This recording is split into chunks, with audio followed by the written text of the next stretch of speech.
you to join us, and let me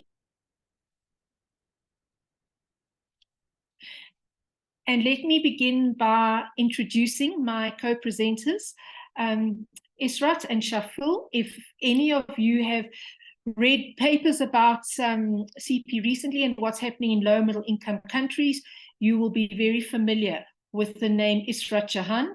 She is an absolute machine when it comes to research, not only research, but getting it completed and writing it up. So she's been involved in many research projects around CP in low middle income countries. So Israt, thank you so much that you're with us today. You will be here to answer the hard questions, and thank you so much for your expertise and sharing your experience with you. I've just learned so much in terms of research from you, and it really is a privilege for SA-ChilD to be linked to CSF in Bangladesh and to Shafil. So Shafil is my physio colleague in Bangladesh, and he is the lead field worker and researcher on the Bangladesh cohort. I was very happy to have met Shafil a few months ago when I went over to Bangladesh, where we started this research to make sure that we were aligned with how we did the assessments and how we reported the results. So to Shafil and Israt over in Bangladesh, I'm so pleased that we have this collaboration. So the title of this of our presentation is "Where Have All the Children Gone?" And the reason for this presentation is a question I've been involved in working with children with CP here in South Africa for most of my career, and most of our time gets spent on working with the children. And if you work in the public service setting, your CP clinic is always full of children. There's always a long waiting list, and you never have time to really think about, well, what happens to those children that have stopped coming? So it was a question that I have long worried about and said, what happens to the children once they've passed through a CP clinic? And so as I approach the end of my career, it's a good time to really look back and see, well, what's happened, and to have the opportunity to really answer the question that I've been asking myself for a very long time. Okay. So this is an ongoing research project between SA-ChilD and the CSF, which is a non-profit organization based in Bangladesh. And the title of the research project is, "What is the natural progression and motor development of individuals with cerebral palsy in low middle income countries?" And it's a longitudinal study from childhood to adulthood in rural Bangladesh in South Africa.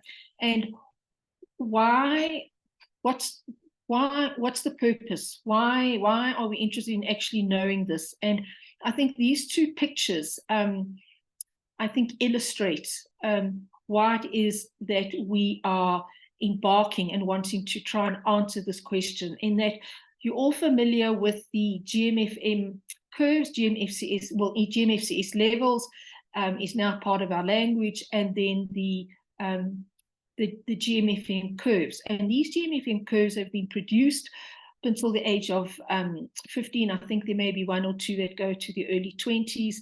And they were produced in North America. And these curves tell you what happens to children. One of the uses of these curves is to be able to predict what's going to happen over time, which is really helpful when you're giving parents information. Particularly the question that parents want to know is, will my child walk? And so these curves are plotted that you can then see what's likely to happen over time. But these curves were developed on a group of children in North America where they were followed over time, and we don't know what those curves look like in a low middle income setting. And without, you kind of know, if you've been working with the children, you think, I'm not sure that they really follow those curves. So this is an opportunity, really. This research is going to help us to be able to say, or try and put together some gross motor curves for children in a low middle income country. Okay. So why is this research needed? Why is it important?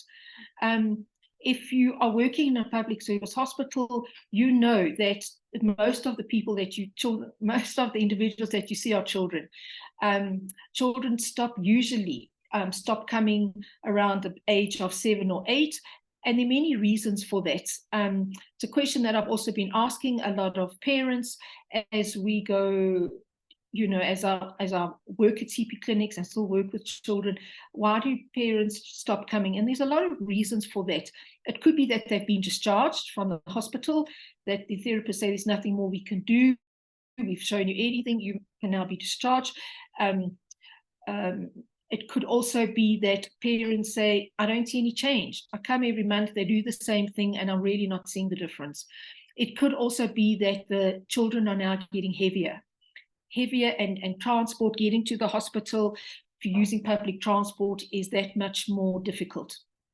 Could also be that parents now have other priorities. There may be younger children, and having to leave, if you've got to take your child to the hospital, who's going to look after the younger children at home? So there's lots of reasons why children stop attending.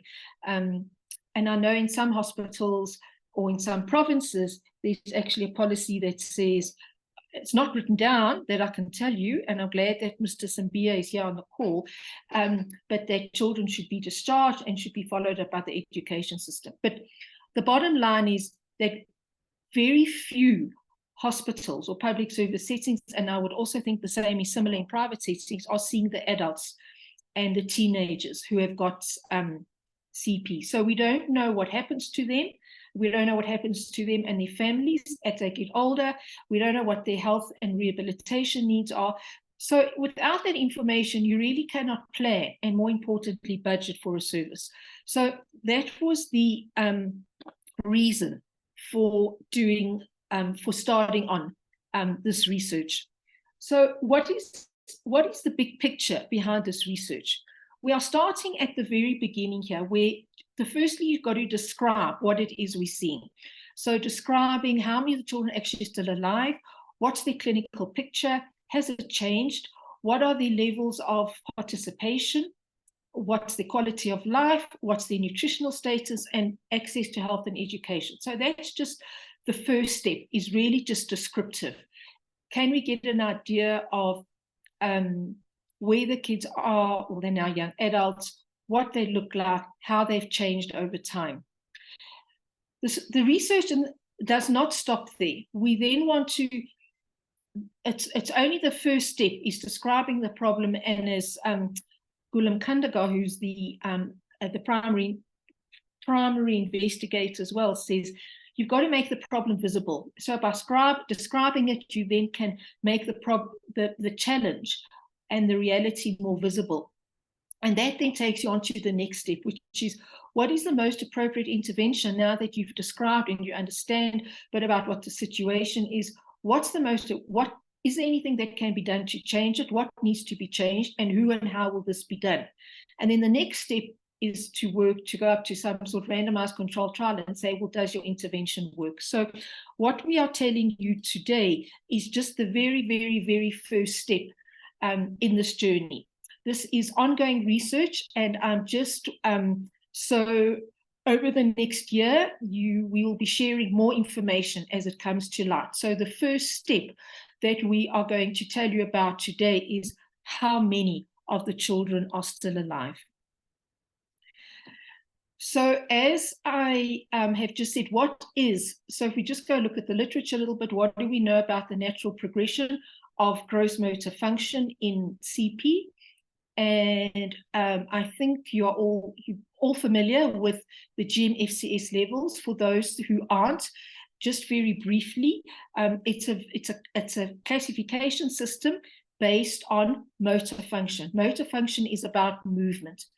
So all children who, and this classification system was specifically designed for children, well, it goes up to about the age of 18, children with cerebral palsy, and you can classify the child according to those child's abilities with regard to movement. So the little drawings there on the left show you that level 1 children are able to walk, jump, hop, run, go up and down stairs. Children who are gross motor function classification level 2 are able to walk independently, but will need some help climbing upstairs or walking in crowded spaces or on uneven terrain. Children level 3 can get around independently, but they will need the use of an assistive device. Children in level 4 will have some forms of self-mobility, but that will be on the floor. So they'll be able to crawl, roll, scoot about on their backs. And if they'll probably be able to walk in a gait trainer or over a short distance with a lot of help from 2 people. And children level 5 are those children who are unable to change their position. So they won't be able to roll over or move. They will be, whatever position they are left in, they won't be able to move in or out of that position. Okay, so what's really helpful about the GMFCS is that it's a much clearer way of understanding and describing individuals with CP, because the descriptors for each level are quite clear. And I think it tells you a lot more about function than, for example, saying this child is a spastic quad or he's dystonic. Okay, so the graph on the right shows you what the predicted scores are, what will happen over time. All right, so that's what I mean by gross motor function and the natural progression. And it's not surprising, within the first the first 4 to 5 years is where you see the most motor development. So you go, so that's why the curves all have quite a sharp going up, ascent. And then your level 5 children reach their plateaus quite quickly, whereas your level 1 child is going to be able to obviously move a whole lot more. So that's a bit about what we mean by gross motor function and the gross motor curves. So there was some work also from CHILD, and the picture on the left shows you that these curves now go up to the age of 21, the one on the left. So what it is suggesting that your level 1 and 2 children tend to remain fairly, their gross motor function, their motor abilities will remain fairly stable over time. I mean, that graph only goes up to the age of 21. But your level 3, 4, and 5, as they get older into their teens and become young adults, you'll see they tend to slip off the line. So here is the line where they should be maintaining it, and what you'll see is that they start to slip off it as they get older. So what do we know about the natural progression of gross motor function in other countries? So here in Australia, they've then plotted the curves, and you can see that these curves, these only go up to the age of 12, but these follow very much what the curves that you see that were plotted in North America. The only curves that we know of that have been done for a low middle income country was done in Uganda. And this was a study sample of 80 children, and they had 4 measurements over time. And they go up here till the age of 22. Okay, and what you can see, what these graphs are tending to show,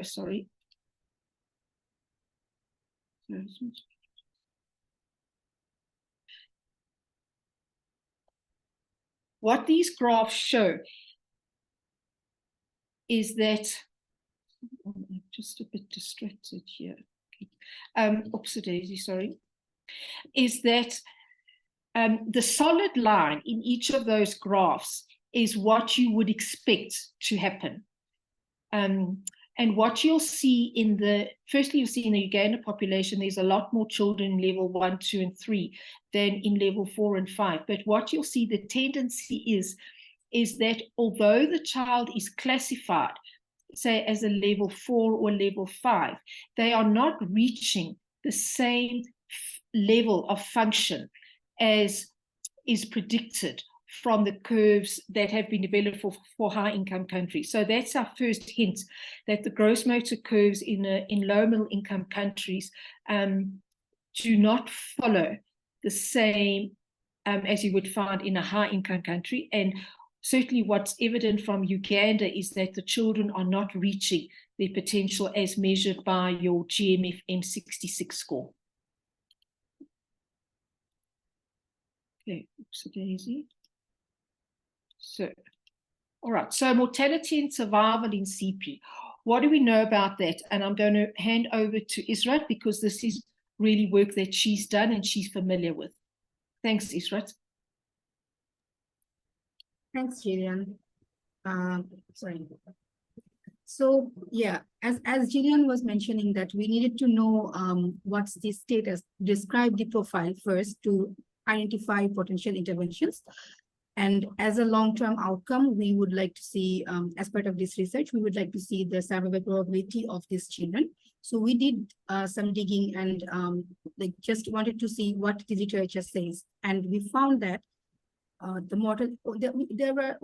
first thing is there are only a few studies been done in LMICs, which studied the mortality rate or survival probability among children with cerebral palsy. In Bangladesh, we did one a few years ago in 2019. And then recently in Uganda, the other study was done by Lucia and et al., all of them. And both study findings actually indicated similar trend. That is the burden, the mortality rate is substantially high in LMICs.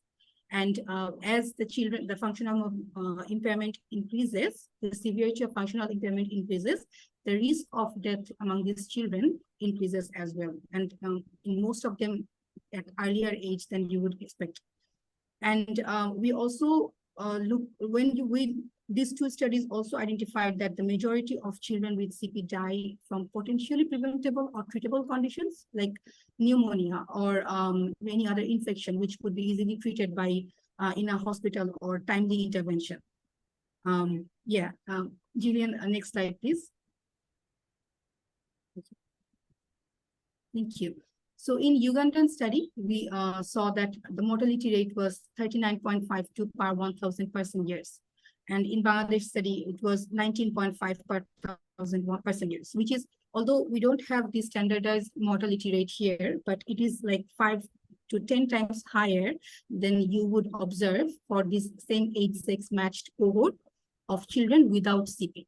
So this was kind of a striking findings that such a high rate of mortality in this cohort. Gillian, I think that's all I have. Okay, so, and the only study I could find, although there's been a recent study in South Africa done by Rob Campbell with Jordan Brooks from the US, which suggests, and what he did, he followed up about, not followed up, but I think his cohort was about 300 children who all, he had assessed them because they were undergoing negligence, medico-legal work, medico-legal cases. So in that cohort, which obviously is a little bit skewed because it would tend to be the more severe children, their survival mortality rate was 33.6 per 1,000 years. So if we go back to the previous slide, you'll see that Uganda and South Africa, the numbers seem to be higher, but I think you must also have a look and say that the person years, also have a look at how many years the children have been followed up, because the longer you follow up a child, obviously the higher that mortality rate is going to be. Okay, So that's what we know. That gives you a little bit of a background. So that brings us to where we are today. And so to answer those questions that I have just said about what happens to children as they get older, SA-ChilD, and that's this, where we are now, SA-ChilD submitted a application for funding together with CSF. CSF, as I said, is the Child Sight Foundation in Bangladesh, and the two of us worked together, submitted a joint proposal to the Cerebral Palsy Alliance, and we were delighted to get funding. So that's how this project has started. I wonder if, Israt, you can maybe just tell people what CSF is in Bangladesh. Yes, sure.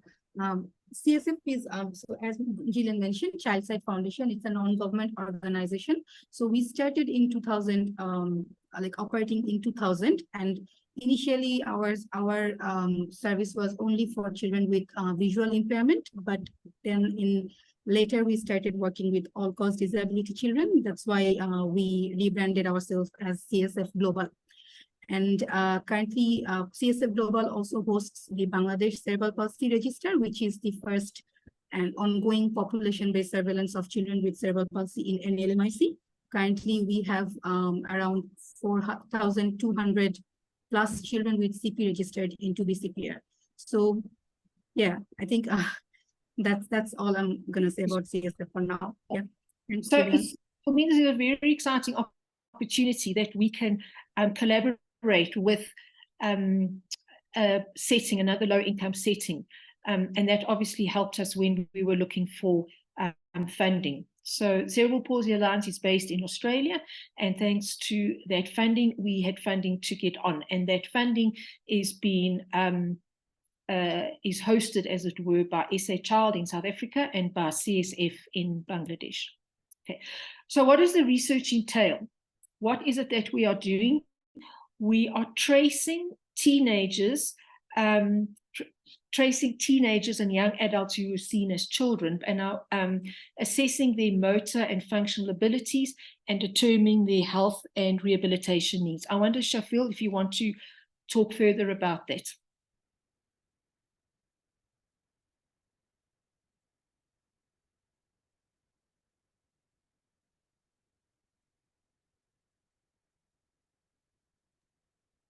Shafil can't hear you. Shafil, we can't hear. No. Maybe you can, yeah. Oh, there it is, Shafil. So, Gillian, would you go for the next slide about refreshing and, yeah. Okay.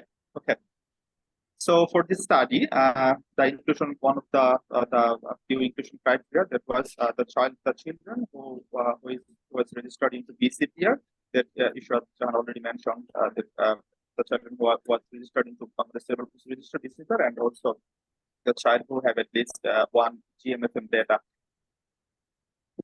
And yeah,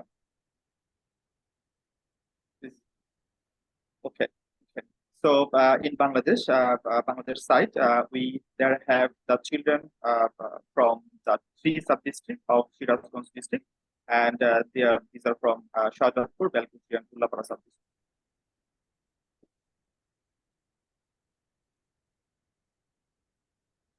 Okay. So we have 386 children who met the inclusion criteria. That the 386 children have were registered in the BCPR, and also they have GMFM, at least one GMFM 66 score. Yeah. Please go next, please. Okay. So as part of participant recruitment process, so firstly we did phone follow-up to trace our eligible participant, and for of those who were not traced by a phone follow-up, we did household visit, and after conducting household visit, we documented our participant as depressed who were found, and as deceased who were found as passed away, and as lost of follow-up who were not found through who were not reachable through by phone follow-up, and also were not found through household visit. They were documented as loss of follow-up. Yeah. Okay. The South African cohort was based on the data collected when I was working at Malamulele onward. So at Malamulele, we had a number of research projects when we were trying to see whether intervention made a difference. So that's why we had collected a lot of GMFM data as part of our routine work. So all children for whom we had GMFM baseline data. So that's for the inclusion criteria for both South African cohort and Bangladesh, because it's a longitudinal study. So any child who had a diagnosis of CP and for whom we had GMFM data were included.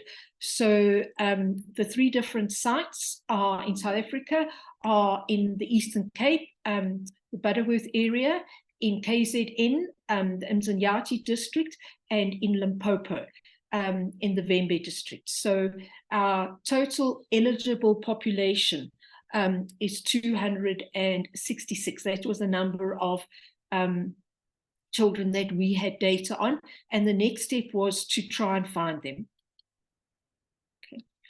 So this is that baseline cohort. If I take it back here, it was 266 in South Africa and 386 in Bangladesh. So those were all children that we had baseline data for, and the South African, the Bangladesh cohort is a lot younger.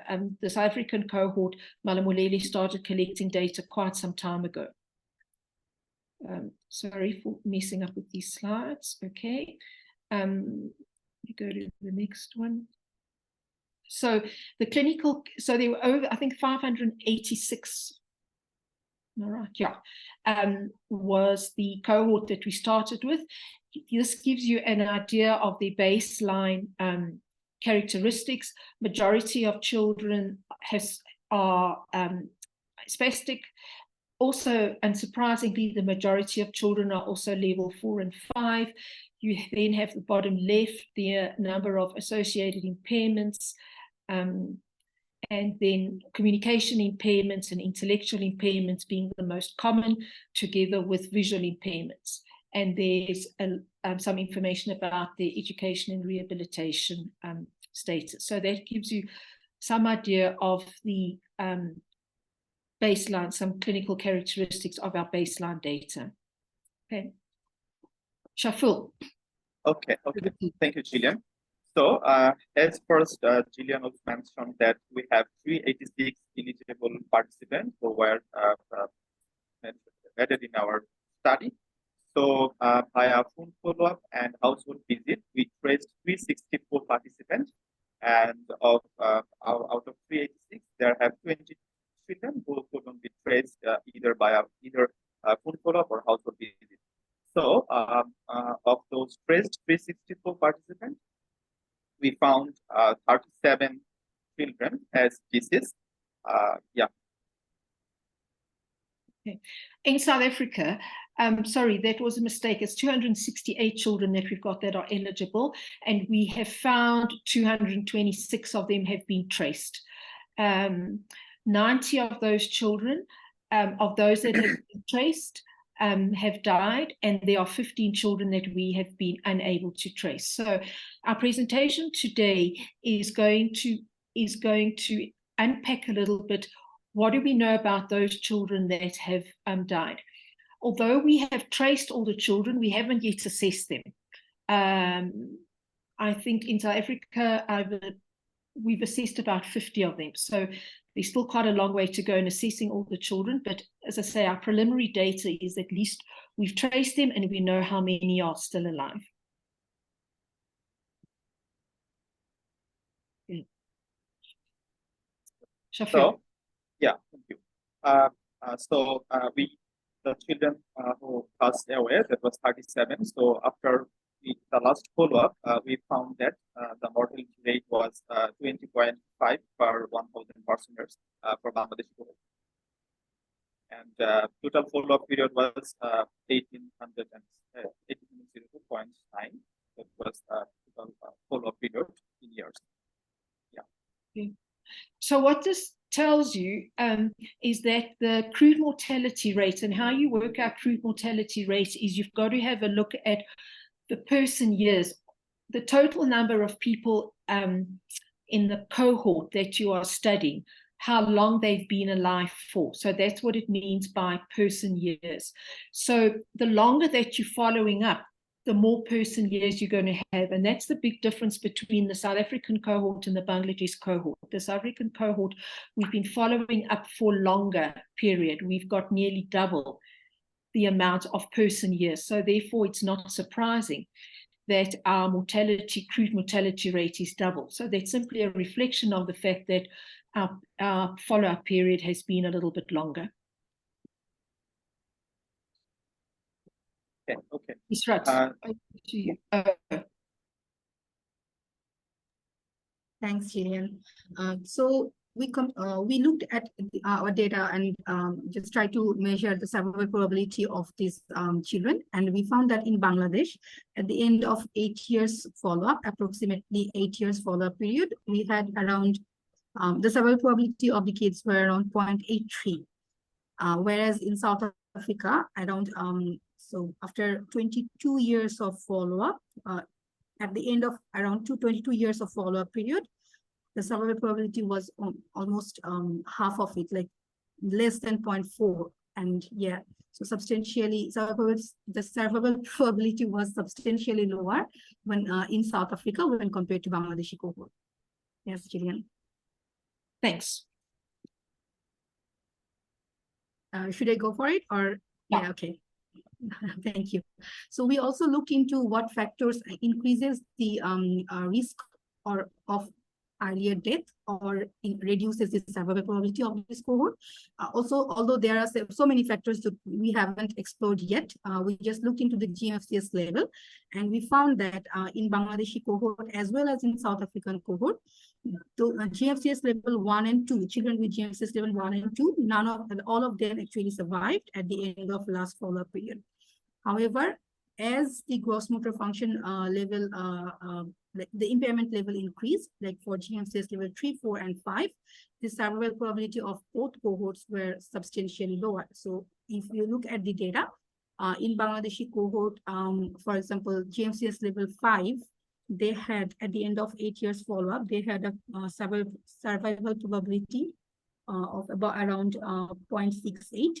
And in South African cohort for GMCS level 5, the survival probability was around 0.23 or something like that, which is like really, really, really low if you compare this data with any high income or any other LMICs. Yeah. Thanks, Israt. So in summary, it's not surprising that the GMFCS level 1 and 2 children who are well, now young adults who are able to walk independently, there were no deaths in that group, whereas the higher the GMFCS level, so the more severe the functional limitation was, the lower chance of survival. So what do we know about the children who died?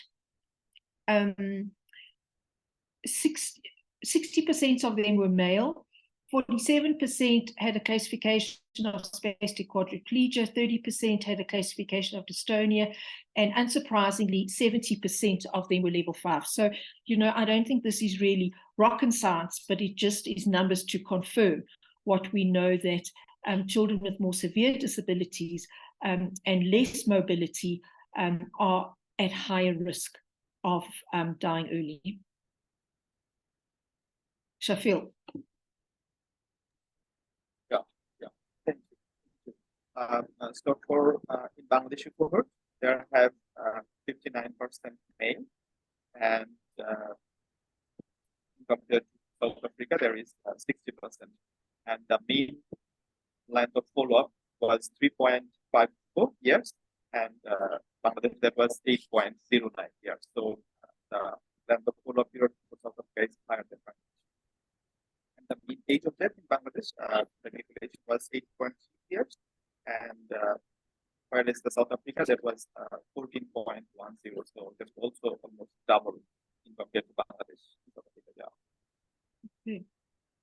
So I think this also again shows that our follow-up period is much longer. It's 8 on average, the mean length of follow-up since we first saw the children. So from the time of the first assessment to the time that we've followed that up to find out if they were still alive was 8 years. So that just shows that our cohort just started a few years earlier than the Bangladeshi cohort. And so it's not surprising that the mean age at death was 14 years. Okay. Shafil. Yeah. So as previously Ishrat has mentioned that for GMCS level 1 and 2, there have no survival, there have no mortality rate. That is for 1 and 2 level, the 100% survival probability. And in the comparison of for the level 3, 4, and 5, we're seeing that for the level 5, there have less survival probability and increased mortality rate both in Bangladesh and South Africa. Okay. So there were more in the cohort, there were more children of level 3 in the Bangladeshi cohort, but a greater proportion of level 5 children in the South African cohort have died, and that's probably because we have been following them up for longer. Okay. Out of interest, if you have a look at the CP subtype, and I'm always wary about showing slides about CP subtype because of the difficulties in differentiating between children who are spastic quadriplegia and children who are dystonic. Because so often a child who is dystonic may present as a child who has spastic quadriplegia. So just bearing that in mind. So when it looks like that we've got far more children in South Africa with spastic quadriplegic, is that a real fact, or is it that we have classified more children as being dystonic as opposed to having spastic quadriplegia? But what this tells you is that most of the children who have, the mortality rate was high in those children who were quadriplegics or dystonic who had total body involvement. That's the bottom line here. And the other high-risk group was children who were hypotonic. Okay. So what does all this information tell us? I think in summary, I think hope it's been fairly obvious, is that our children are dying earlier and they are dying younger. I think that for me is the take-home message from this, and that our level 5 children are our most vulnerable group. And therefore, what is the implication for that as health professionals? Well, and also what are future possibilities for research? This study was about natural progression. It wasn't around causes. So we can't give you any information about the causes. Certainly, as we've gone along, you can ask families, did the child die at home? Did he die in hospital? And there's a variety of causes. If you look at the death certificate, it often just says natural causes. So I know in Bangladesh, they have done a lot more work in having a look at causes of mortality, and it's been strongly linked to malnutrition. And that also was a cause in Uganda of their premature mortality. So that certainly has a role to play. When I've asked parents, and I've got no numbers for this, it wasn't part of our research, but I really, to be honest, didn't expect to find that so many children had died. And there was a combination, you know, he died at home, he got sick. There were some things that looked like it could have been some sort of aspiration. It could have been also fits. So we really don't have enough information. So if you are looking to get involved in some research, here's your first research question, is what are the causes?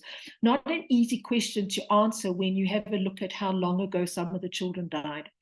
But I think it's important to understand the causes to know how many of those are preventable. And that's what Ishrat said, what they found in their mortality paper of one of their first studies is there were certainly preventable causes of mortality. And a question that I have as a therapist who looked at this and saw how early the children who are level 5 are dying. What does that mean for our role as therapists? And for me, it opens up the question around palliative care. Palliative care has really evolved. Palliative care does not just mean you end of life, it's for life limiting. And I don't think that we have paid enough attention to having a look at what is the role of palliative care in improving quality of life for children in our GMFCS level 5 group. And that I certainly think is an area for future research, knowing that the likelihood of a child in level 5 dying early, much earlier than their counterparts in high income countries. What does that mean for our intervention and the time that we have available with the children? So I would love to hear your comments, your questions. We can't promise to answer them all, but between Israt, Shafil, and I, we would love to know if you have got any questions. Yes, Caroline. Yes, thank you very much for this presentation. It's very eye-opening. Incidentally, I'm from Uganda and I'm currently in South Africa. Oh, So it's good to hear, but I'm not surprised at the numbers. Our care for CP back home is, extremely resource limited, and the context, the cultural context such that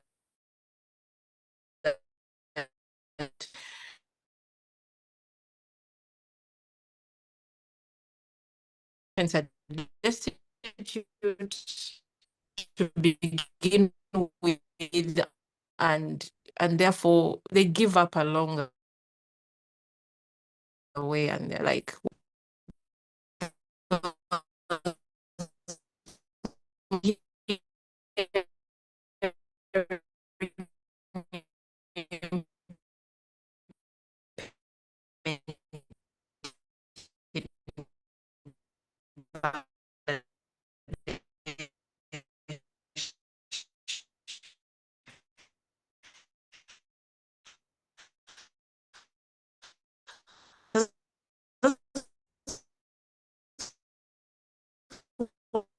I think there's more than one reason for it. So these associated impairments, you've got to have a look at how they were done. And often it's a kind of field diagnosis. There's not a formal diagnosis where the child has a formal hearing test. So I think that's the first thing to have a look at, is that I don't think the way that we assessed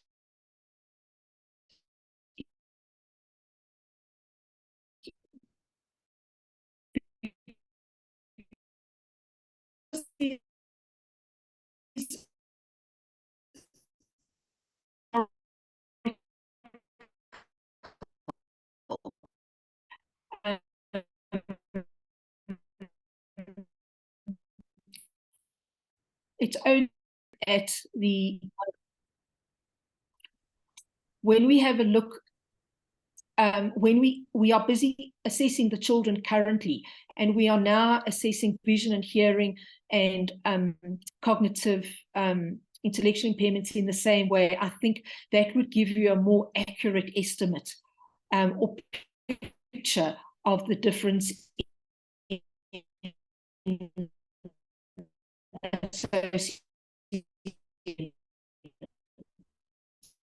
So I think it's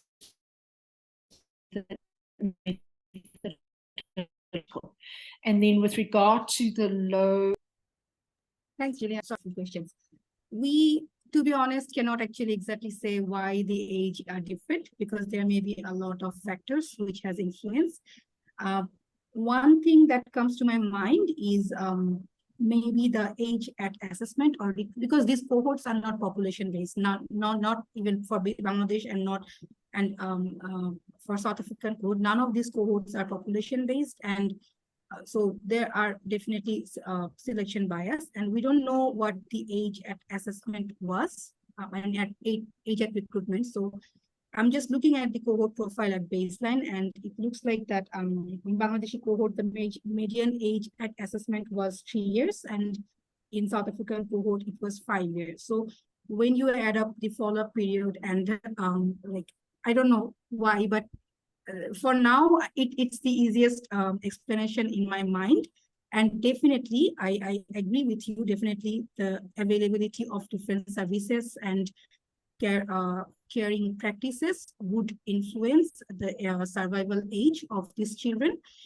In Bangladesh, for sure, I can say that the majority of children in our country they don't even have basic access to rehabilitation services, the basic physiotherapy, at least. So if you look at our BCPR data, around 60% of children with CP never attended a single session, therapy session. So forget about nutrition, forget about any other medical function and other stuff. So definitely that may have influenced, but I cannot, I don't think we have the capacity to comment on this, why the ages are so different, age and death are so different in Bangladesh and South African cohort.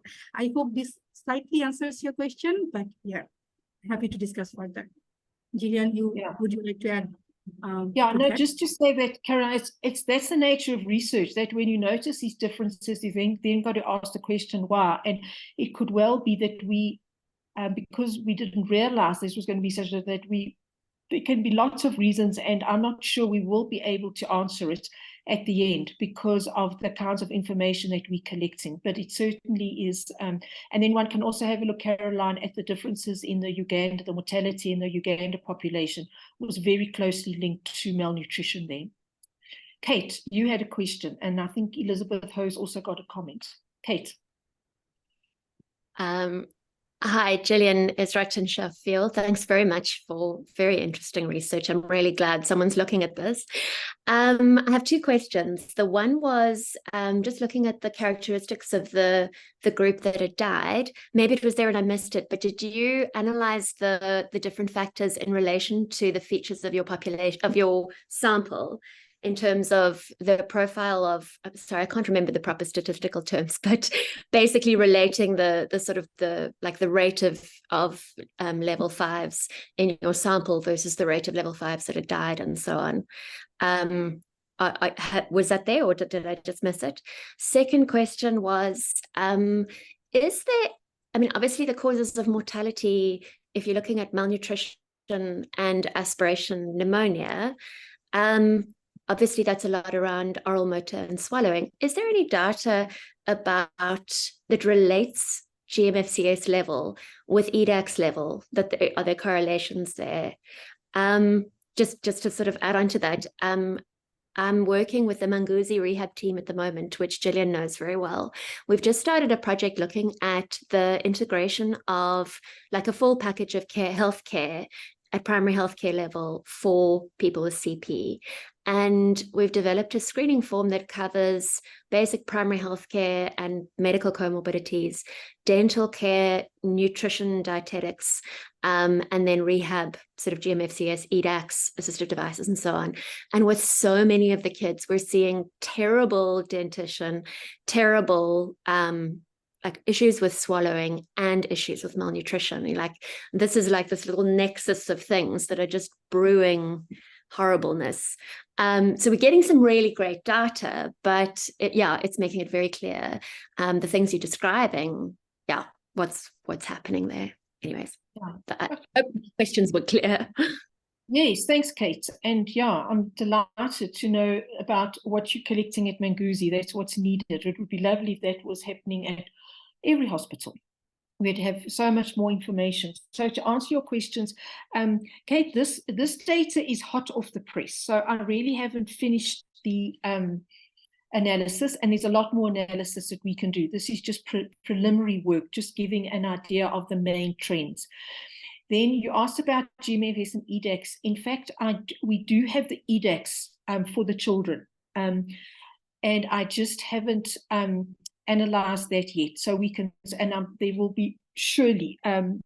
I did it just on a smaller cohort, with just the children in Butterworth who died, and there's no doubt about it. I don't think there's any EDAX level 5 child that's still alive, which shouldn't surprise you. So certainly we'll be able to tell more from that. And when it comes to dentition, or teeth, I agree that that's a very neglected area. And in fact, when I went to Butterworth and we followed up all the youngsters there, we had a fantastic primary healthcare team, district primary healthcare team with Jenny Nash in charge. And what she organized is that we didn't just assess the children. All the children were brought into Butterworth Hospital, which is quite a logistical exercise in getting them all there. And they were assessed by the dietitian, by Jenny, the doctor, and they also were assessed by the dentist. So they had like a full health screening, and the dentist picked up quite a few problems, but the difficulty, the real difficulty is that if teeth needed to be extracted, the child has to come back to the hospital, and in some cases it can cost R1,000 because the youngster can't go in public transport anymore. They have to hire a car. So, you just end up scratching your head and saying, what was the point of all of that if there's just no money? Or how does the child, if they've got to pay for private transport because the child is older and bigger, and the only way they can get to the hospital is hiring a car. So it's all very well that we've highlighted that, but it's going to take a lot more time and effort to really try and say, well, how are we going to solve those problems? And Elizabeth had a question, is there a difference between outcomes in urban versus rural? Elizabeth, I'm not sure how we're going to answer that. What I can say is that the South African cohort are all rural. And I think Israt can talk to the Bangladesh population. Say all rural, Gillian. You're all rural. Yeah. Rural. Yeah, rural areas. Yeah. Okay. All right. Any other questions? Sorry, Gillian, just to add on to the transport thing, another piece of data that we're collecting is the transport costs to take the child. So the cost of a return trip with device to the clinic and to the hospital. And we're putting, the purpose of this whole thing is also to provide economic evidence for why we need decentralized services and at homestead level. So Mareka is bringing in all the health economic stuff. So we're collecting data on grant income in the household, number of household adults and children, and then the costs of the transport. And we've actually trained the parent facilitators to do most of the screening, which I know you're happy. But yeah, it's a huge challenge. But hopefully, if we can describe it, we can start looking at. So it's the main thing, as you say, Kate, is to be able to describe the problem and make it visible. And I think it's only when you're there and you realize, and that for me, because all these assessments are being done in the children's homes, actually getting there and seeing for yourself how difficult it would be to really get access when you, most of the kids have got some kind of assistive device, but it's very limited in where you can go with that device. And to get anywhere, you have to hire a car. Okay. Any other comments, questions?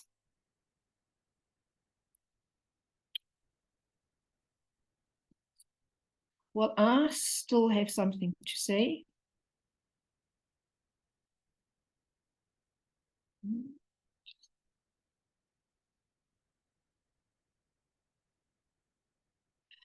So with that, I want you, if you're not a member of SA-ChilD, please think about joining us. Membership starts from beginning of March every year. So if you join now, membership will be free until next March. What do you get? It's not just that you get CPD points for attending webinars, but what SA-ChilD is also doing has this program of research, and it is a home for research as well. So if you want to be part of further research, and for me, it's importantly that your membership makes it, you can be part of the solution, that if we have a group of professionals across all disciplines that are together with families, it's only if we work together and out of our own small silo that we can make a difference. So the more members we have, the more that we can try and advocate and be, instead of just describing and telling everyone what all our problems are, we can rather start looking at what the solutions are. And I think importantly, because SA-ChilD is a platform for both people with lived experience and professionals. It's really a place of learning from one another. And with that in mind, our next, I want to say, the 1st of December is the Disability Awareness Month, and every year the SA-ChilD, which is the International Academy, organize a 24-hour listening and sharing session. So organizations from across the world over a 24-hour session are joining it. South Africa has a session, and the topic is what do adults with disability tell us about their childhood. And I think that's becoming increasingly important for us to look back as adults. What can we learn from adults, and how should that be changing what our practice is today? So I really urge you, go to our website, www.SA-ChilD.org.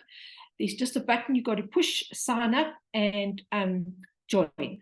We really want more members if we really are going to make a difference. So from my side, thank you so much to all of you for joining. And please don't hesitate if there are any unanswered questions that you want. And a big thank you to Israt and Shaful. I know it's a bit late at night in Bangladesh, but thanks to both of you for being on this journey together with us at SA-ChilD. Thank you so much, Gillian, for this opportunity and for inviting us. And it has been a pleasure. And look forward to joining our next upcoming sessions. And thank you all, the audience. Thank you so much. Yeah. I'm also really so thankful to you to be invited us to join with all of you. So thank you, everyone. Okay, and look out as our research carries on. This is an SA-ChilD initiative. We'll be sharing these results with you. So thanks to everyone. Thanks so much. Bye.